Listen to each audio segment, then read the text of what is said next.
মন বলছে কেউ আসবে, কিছু বলবে আজকে আমায়। মন বলছে কেউ আসবে, কেউ আসবে আজকে আমায়। ছিল বন্দি যত স্বপ্ন, কিছু বলবে আজকে আমায়। চেনা চেনা মন রঙিন হলো যে। দিদি কি করছিলে? আবার চলে এলাম তোমাদের একটু খবর নিতে। কি করছিলে গো?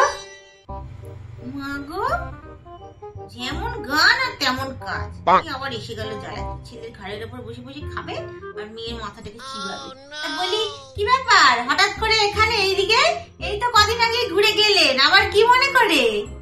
মা, আসলে আমার দাদা বৌদি তো মানালি ঘুরতে গেছে, ওখান থেকে ওরা আরো অনেক জায়গায় যাবে, ওদের আসতে প্রায় 1 মাস লাগবে। তো আমার মা বললো বাড়িতে একা বসে কি করবে, তাও আমি বললাম ঠিক আছে চলে আসো, আমার মা আর তুমি দুজনে একসঙ্গে থাকবে, গল্প করবে, কত ভালো লাগবে। ঠিক আছে তোমরা বসো, গল্প করো, আমি তোমাদের জন্য চা জল খাবারের ব্যবস্থা করছি, ঠিক আছে? কি 1 মাস থাকবে নাকি? জানলে তো আমি আমার শাড়িগুলো আগে ঢুকিয়ে দিতাম, আবার আমার শাড়িগুলো চেয়ে চেয়ে পড়ছে। ও দিদি কি এত ভাবছো গো? দাও না একখান শাড়ি, হাত পা ধুয়ে এসে একটু পরি। 1 মাস থাকতে এসেছেন, দুটো শাড়ি নিয়ে আসতে পারেননি? অত বড় ব্যাগে কি এনেছেন আপনি? ওই ব্যাগে না পাটালি আছে, গুড় আছে, আর আমার মেয়েটা না ঘরের ওল খেতে খুব ভালোবাসে। 4টে ওল ওর বাবার তুলে দিয়েছিল, আমি তাই নিয়ে এসেছি। বাবা, তা তো আপনি তো হাতে পায়ে একেবারে লক্ষ্মী। আগের বার এসে তো আমার 2খানা শাড়ি ছিঁড়ে দিয়ে গেছে, আপনার জন্য 2টোই তুলে রেখেছি, ওইখানে রাখা আছে, নেন যে পরেন। ও মা, ছেঁড়া শাড়ি কেন পরতে যাবো গো দিদি? আপনার কি অভাব শাড়ির?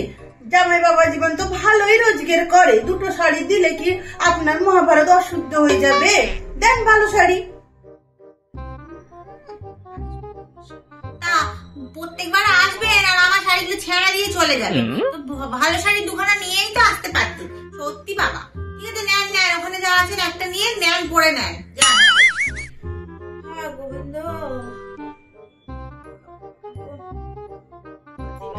শাড়ি দাও দিদি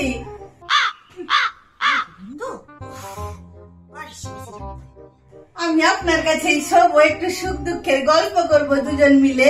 শুয়ে পড়লেন নাকি? আমি আবার কি করে শুনবো? তাহলে কিছু মনে করবেন না, মেয়ের কাছে গিয়ে শুন না বাবু। আবার এখানে কেন? আমি এখানে একাই শুই, আপনি যান মেয়ের কাছে গিয়ে শোন, যান।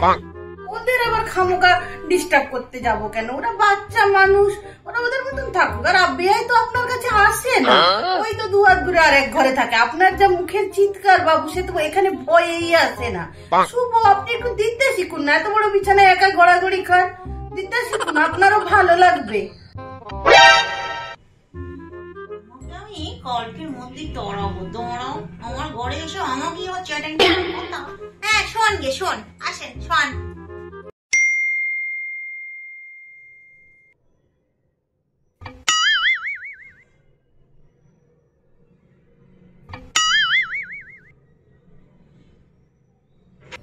দিদি ঘুমায়নি রাতে বুঝি? ঢুলছেন কেন?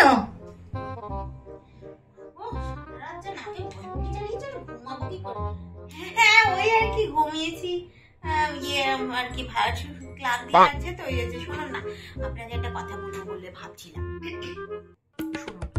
মেয়ের বাড়িতে বেকার বসে না থেকে বাড়ি যান, ছেলের বউয়ের কাছে গিয়ে থাকুন। ছেলে তো গেছে মানালি বউকে নিয়ে, বাড়ি এসে দেখবেন আপনার কোনো কথাই শুনছে না। ছেলের বউ আপনার ছেলের মাথাটা পুরো চিবিয়ে খেয়ে ফেলবে, আপনার কোনো কথা শুনছে না। সংসারে সবসময় একদম গ্র্যাভিটিটা ধরে রাখবে, বুঝেছেন? দেখেছেন তো আমার কথার কেউ এদিক ওদিক হতে পারে না, না আমার বর, না আমার ছেলে, না আমার বউ। আমি এরকম ভাবে সবসময় সবাইকে নজরে নজরে রেখে দিই, আপনিও সেরকম করবেন, নাহলে ছেলে দেখবেন আপনার হাত ফসকে বেরিয়ে গেছে, বুঝেছেন? বাড়ি যান আর সংসারে ছেলে মেয়ে বউদেরকে সবসময় চোখে চোখে রাখবেন, বুঝেছেন? আর আপনার শ্বশুরের ভিটে বলে কথা, সেই শ্বশুরের ভিটে যদি আপনার হাতছাড়া হয়ে যায় আপনি কোথায় যাবেন বলুন তো বৃদ্ধাশ্রমে? বাড়ি যান, বাড়ি যান, ছেলের বউয়ের কাছে গিয়ে থাকুন, বুঝেছেন? কিছু মনে করবেন না দিদি, এই জন্যই আপনি সবসময় ছেলেদেরকে বেঁধে রাখেন আঁচলে বলেই তো আপনার বংশে প্রদীপ দেওয়ার মতো এখনো কেউ হয়নি। আমাকে দেখুন, আমি ছেড়ে দিয়েছি, আমার আজকে 2টো নাতি 3টে নাতনি। আপনিও ছেড়ে দিন, বংশে বাতি দেওয়ার জন্য তো কাউকে চাই। সারা জীবন কি আঁচলে আঁচলে বেঁধে রাখবেন? আর আমার বাবা এত পোষায় না, আমি আমার ছেলের বউকে ছেড়েই দিয়েছি। আমিও বিন্দাস ঘুরে বেড়াই, ওরাও ঘুরে বেড়ায়। আপনার মতন 24 ঘন্টা ঘরে বন্ধ করে রাখার মতন নেই বাবা, আমার ক্ষমতা নেই। আপনিও 24 ঘন্টা ঘরে থাকেন, ওরাও 24 ঘন্টা ঘরে বন্ধ থাকেন। বেরান বেরান, ঘর থেকে বাইরে বেরান।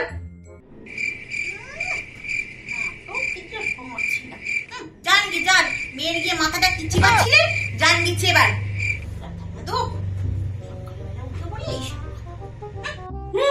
যাচ্ছি যাচ্ছি, আপনি তো ঘরের কুটোটাও নাড়েন না, 24 ঘন্টা এখানে বসে থাকেন আর অর্ডার দেন আর রাধা মাধব করতে থাকেন।